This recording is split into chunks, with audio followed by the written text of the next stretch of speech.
1 part meat white kurma. Meat white குருமான்னு ஏன் சொல்கிறேன்னா, சிக்கன், மட்டன், பீஃப் இது எந்த மீட்டில் வேணாலும் செய்யலாம். சீ ஃபுட்டில் ப்ரானில் கூட செய்யலாம். குக்கிங் மெத்தட் தான் மாறும். சிக்கன், மட்டன், பீஃப்க்கு வந்து குக்கிங் டைம் கூட, அதனால் குக்கரில் பண்ணுவோம். ப்ரான் வந்து நம்ம நார்மலாகவே குக் பண்ணிடுவோம், குக்கிங் டைம் கம்மினால. குக்கிங் மெத்தட் தான் மாறும், ரெசிபி சேம் தான். ரெசிபிக்குள்ளே போவோம். 1/2 kg மட்டன், 3 ஏலக்காய், 3 கிராம்பு, ஒரு துண்டு பட்டை, பெரிய ஸ்பூனால் 2.5 ஸ்பூன் தயிர் எடுத்துருக்கிறேன், 2 மீடியம் சைஸ் வெங்காயம், ஒரு தக்காளி. என்னோட பச்சை மிளகாய் நல்லா காரமாக இருக்கல, 2 பச்சை மிளகாய் எடுத்துருக்கிறேன். இதோட ஸ்பைசஸே பச்சை மிளகாய் மட்டும்தான், அதனால் நீங்கள் உங்கள் காரத்துக்கு அந்த மாதிரி எடுத்துங்க.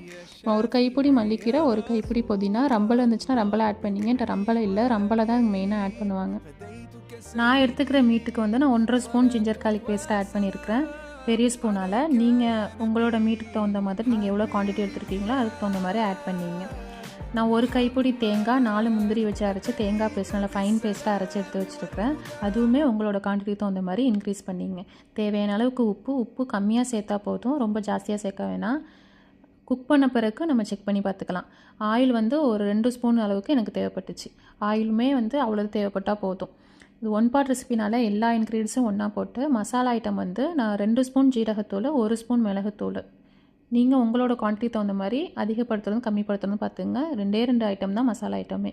கொஞ்சமாக தண்ணி ஊற்றி அடுப்பில் வச்சு நல்லா கொதி வந்த பிறகு மூடி போட்டு ஆவி வந்த பிறகு நான் 5 விசில் வச்சு எடுத்துருக்கிறேன். உங்களோட யூஷுவல் குக்கிங் டைமு நீங்கள் எப்படி குக் பண்ணுவீங்களோ, உங்களோட மீட்டுக்கு நீங்கள் எந்த மீட் எடுத்துருக்கீங்களோ அதுக்கு தகுந்த மாதிரி குக் பண்ணி எடுத்துங்க.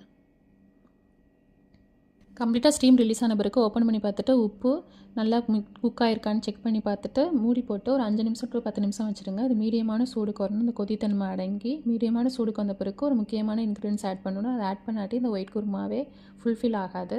அது லெமன் வந்து எனக்கு 3/4 லெமன் தேவைப்படுச்சு என்னோட குருமாவுக்கு. நீங்கள் எவ்வளோது கொஞ்சம் கொஞ்சமாக ஆட் பண்ணி பார்த்துங்க. இப்போவே உங்களுக்கு தெரியும், ரொம்ப புளிக்கக்கூடாது, புளிப்பு கம்மியாக இருக்கக்கூடாது. அந்த புளிப்பு இருந்தால் தான் அந்த ஒயிட் குருமாவே ஃபுல்ஃபில் ஆகும். அப்போ தான் அந்த டிஷ் வந்து செம்மையாக இருக்கும். லெமன் புளிஞ்ச பிறகு மல்லிக்கீரை ஆட் பண்ணி அவ்வளோதான், நம்மளோட மீட் ஒயிட் குருமா ரெடி ஆயிடுச்சு. ரைஸில் கீ ரைஸ்க்கு மட்டும் தான் நல்லாயிருக்கும். டிஃபனில் வந்து இட்லி, தோசை, சப்பாத்தி, பரோட்டா, இடியப்பம், அப்பம் எல்லாத்துக்குமே செமையாக இருக்கும். நான் மீட் குருமான்னு முன்னாடி சொன்னது, நீங்கள் எந்த மீட்டில் வேணாலும் செய்யலாம். ப்ரானில் செஞ்சு பாருங்கள், இன்னும் செம்ம டேஸ்ட்டாக இருக்கும். செஞ்சு பார்த்துட்டு எப்படி இருக்குன்னு சொல்லுங்கள்.